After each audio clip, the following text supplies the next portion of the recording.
How you doing, YouTube family? Day is Monday, March the 10th, 2025 is your man Big D, and I'm back with another one.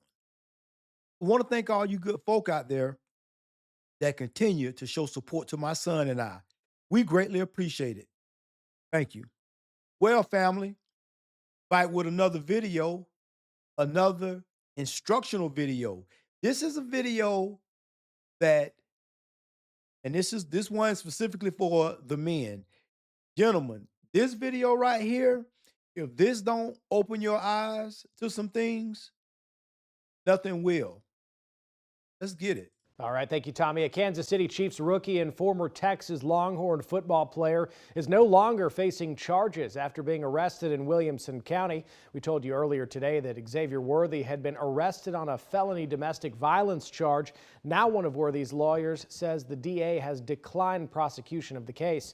Williamson County online jail records Saturday showed that Worthy was arrested Friday by deputies and held in the county jail. His charge, assault on a family or household member. Now, in a statement after his arrest, Worthy's attorney said he was innocent of the charge against him, claiming the allegation was made by a woman living in Worthy's Williamson County home who had, quote, refused to vacate the residence and made a number of extortive efforts after the, quote, discovery of her infidelity.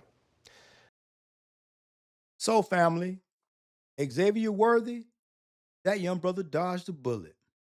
So basically, the gist of it is that his fiance, well, now ex-fiance, she was caught cheating. This man hired a private eye to follow her, a private investigator who conducted a surveillance on her, surveilled her, and caught her cheating. Now, to what extent she was cheating, we'll never know. But it must have been significant enough where this brother was like, you need to get out my shit. But instead of her, perhaps maybe leaving and giving this man some space, no, no, no. She gonna go to she probably begged and pleaded, oh, I'm sorry, I'm sorry. I'm pretty sure she did because that's always the main antic that they pull when they get caught in their ish. But after he stood on business and said, nah, no, you gotta go. And that begging that she was doing turned into something else. Now I guarantee you it turned to threats because you heard what the news reporter said.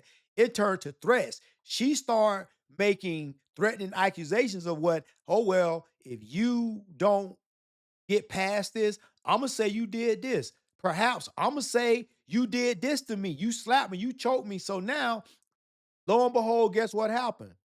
Now, this young brother, his career is put on the line because if this, if these charges would have been valid and they would have charged him and he could have got convicted, listen, his NFL career would have been gone bye-bye. Because we have too many examples of professional athletes whose careers have went a bust up in smoke behind women. So what is the lesson behind this, you might ask? This is the lesson. I don't know the exact net worth that this young NFL player is worth. I tell you what, it's up in the millions. So this young lady had an opportunity to date a young man, a high value man, a millionaire. Right out the box. Right out the box. She ain't even have to help him build. She ain't have to do nothing. She just at the finish line waiting and she blew it. She fumbled the ball. He fumbled the ball, family. So what does that tell you? If high value men of that statue can get cheated on, and his girlfriend, his fiance out there getting her cheeks clapped when she live in $1 million mansion, getting ready to get married to a millionaire. No, that wasn't good enough. I guarantee you she was getting her cheeks clapped by some damn Dusty.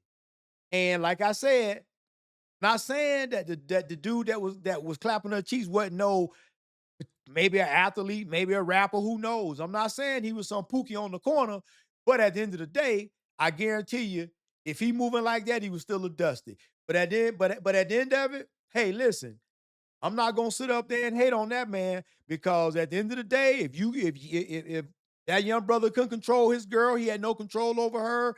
And what I mean by control, he had no, he didn't motivate her to want to do the right thing. Well, then, hey, what can you do? You can't blame the next man for not clapping them cheeks.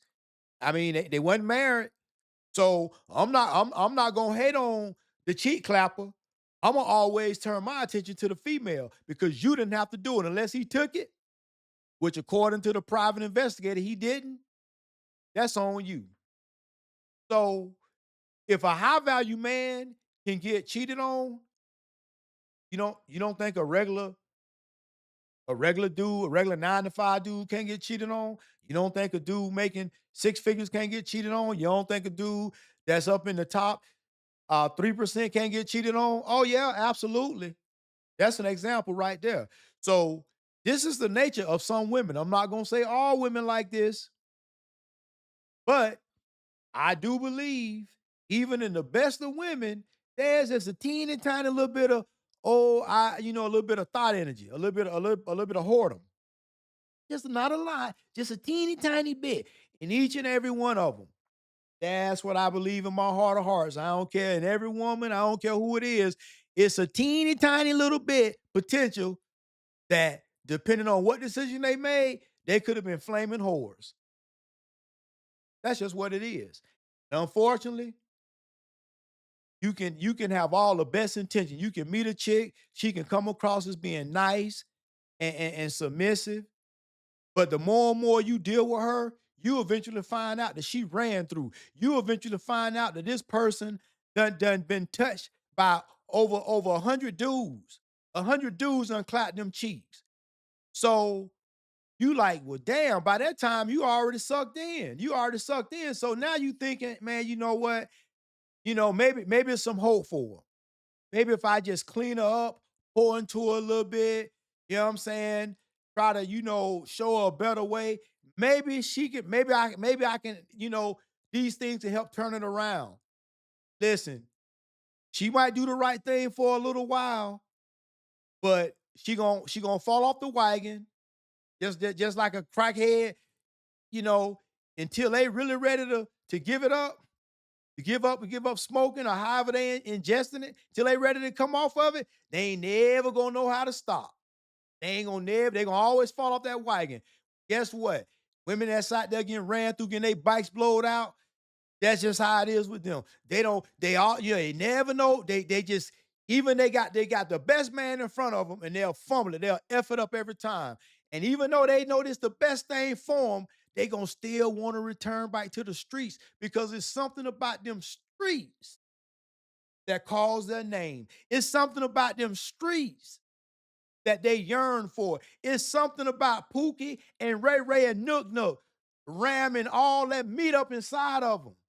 It's just something about it, turn them on. Listen, you can be a good dude, and you can have a lot of meat, and you can have your ish together. Look at words, look at this brother.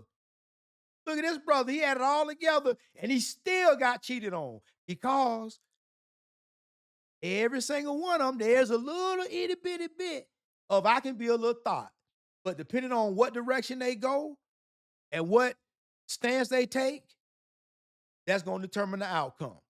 So I'm glad this young brother was able to avoid these charges because it's already hard for black folks, and especially when you at that level. Because if them charges would have turned out to be valid, his NFL career would have been washed up, and ain't no woman deserving of that.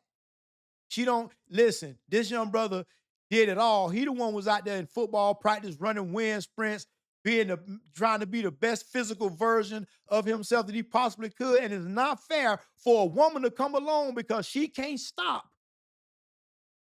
the yearning for returning back to them streets, and she get caught. And now this man just wanna say, hey, listen, no hard feelings, but we just need to part ways. And she know at that point, she knows she done effed up. But I guarantee you, even if he would have took a bite, even if he would have took a bite,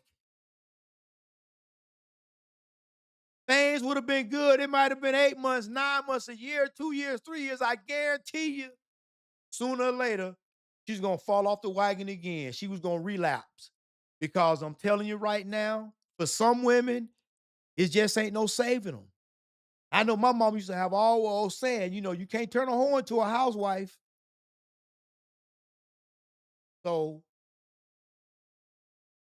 this is a valuable lesson. And guys, stop rushing off to get married because these women pressuring you. Stop being pressured. Stop rushing off. I don't care if you make $30,000 a year, $50,000 a year, 80,000, 100,000. I don't give a damn if you make millions a year. Don't rush off to get married. There's plenty of time for that. Plenty of time. I believe whether you married or not, if you taking care of this, if she your person and she ride with you and she ain't out there thotting around and cheating on you, you ride with her. I don't necessarily believe you got to go and get the state involved in your affairs. You listen, you can leave her whatever you want in your will. You can take care of her as if she was your wife and her not being your wife. So, gentlemen, stop rushing off and feeling like you got to do this because these women applying pressure. You have to be ready because if you ain't ready, it'll never work. Well, family, always remember, be more tomorrow than you were yesterday. Peace.